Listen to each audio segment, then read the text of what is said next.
Hello, ladies and gentlemen, I'm Dreamality, and welcome to my review of the Crash Bandicoot N Sane Trilogy.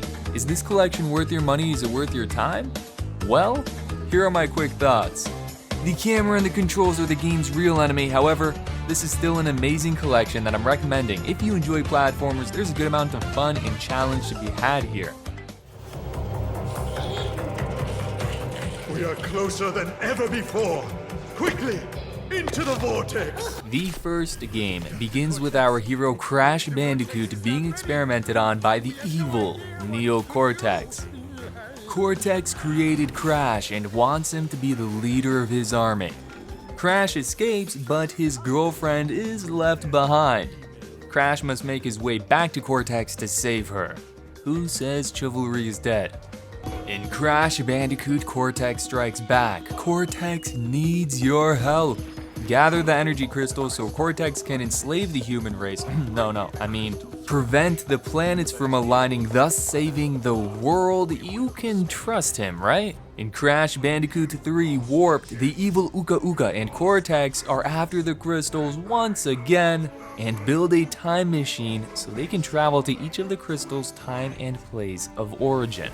They're hoping a certain Bandicoot won't crash the party this time. The plots for all three games are nothing amazing, but what stuck with me were the characters.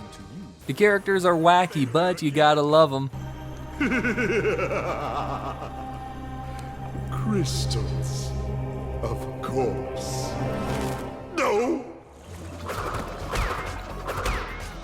All three Crash games play pretty similarly. They're all 3D platformers in which you'll traverse levels by moving side to side, forward, backward. In trying to reach your destination, you'll run, jump, slide, body slam, spin, and the third game adds some other abilities as well.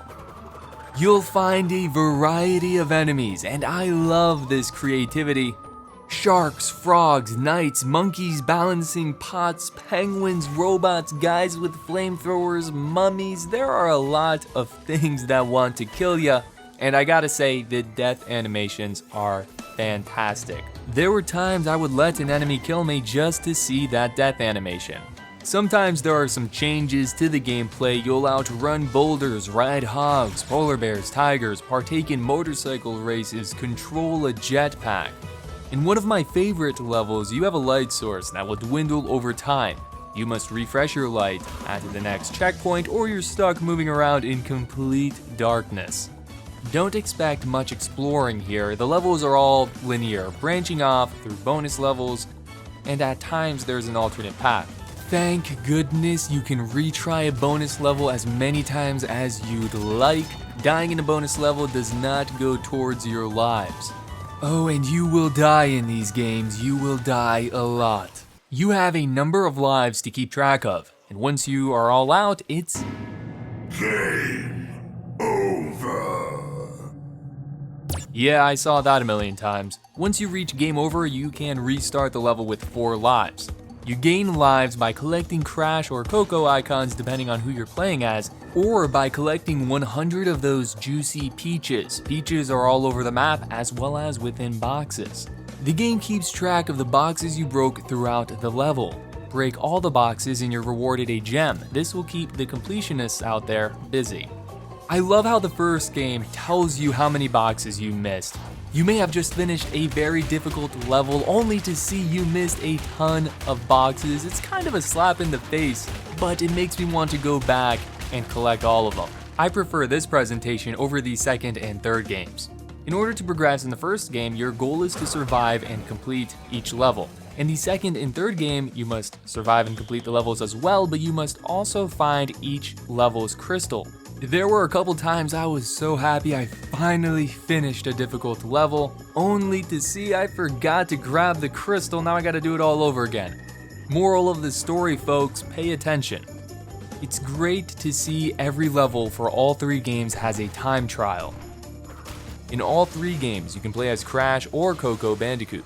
There are a lot of boss battles that play differently. I found them all to be pretty easy but fun, with the exception of the second game's final boss encounter, which was incredibly lackluster. Here's a negative. When you're in a level, there's no retry option. If you're aiming for that perfect run and die, you either have to finish the level and go through 2 loading screens to re-enter it, or quit the level and re-enter it, thus going through 2 loading screens. If you are playing one of those motorcycle races and mess up somewhere, the chances of you winning are basically 0. Once you fall in the pit, you're going to want to restart, but that means you have to either finish the level to restart it or quit and re-enter it. Again, loading screens. Dreamality, how long does it take to beat these games? Honestly, that is very dependent on your skill level, as well as if you're aiming to 100% complete each game. There are people beating these games at 5 hours apiece. The first game has 33 levels, the second game has 32 levels, and the final game has 37 levels. That's 102 levels in total. The first game took me 11 hours to beat, 11 hours to see those final credits. There were a couple of levels that just wrecked me. We're talking almost an hour to complete some of them. To be fair, I never said I was a pro. The second game was a lot easier, it took me only 8 hours to beat, only a couple of the ending levels gave me any trouble. And that third game was a cakewalk, I beat that in 6 hours. Because of its difficulty, the first game is my favorite of the trilogy. What makes these games difficult?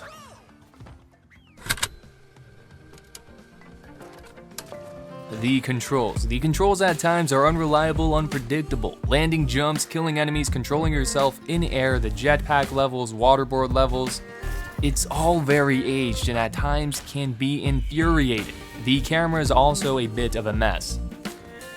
Keep in mind, these games originally came out in 1996, 1997, and 1998 on the original PlayStation.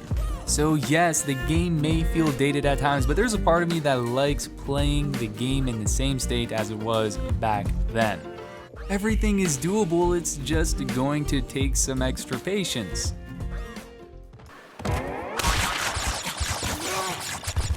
The games all look great, and there are a lot of different destinations you'll be visiting: the jungle, the Arctic, a future city. There are so many little details I love, such as seeing the eyes popping out of a turtle's head when you're jumping on it. Watching Crash's facial expressions and how he reacts to environmental hazards.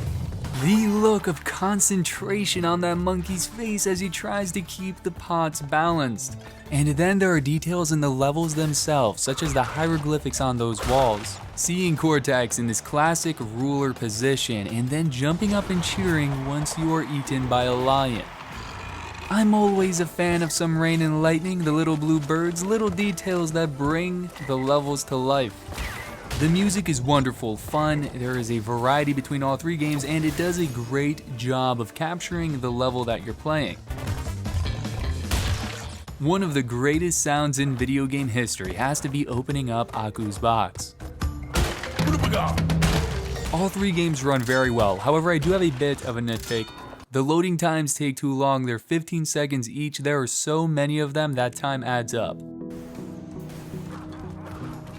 Congratulations, amazing viewer, you have made it to the conclusion. For me, this collection is a must-own. I did not play the original games back on the PlayStation 1, so this was a perfect opportunity for me to play them. I had a lot of fun playing these games, and I hope we get more remasters like this. Crash Team Racing, the Spyro Trilogy, that would be awesome. You get a good bang for your buck with this collection. If you are aiming to 100% complete these games, there is a ton of replay value.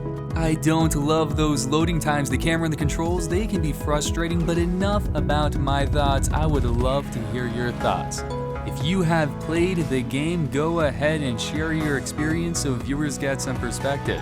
I hope this review was helpful, maybe even a little enjoyable. If you have any specific questions, ask away in the comments and I will do my best to answer them. You have my word. And of course, thank you for watching. Game over. Crash! My battery is fried. Make yourself useful, big brother, and bring an extra battery for me.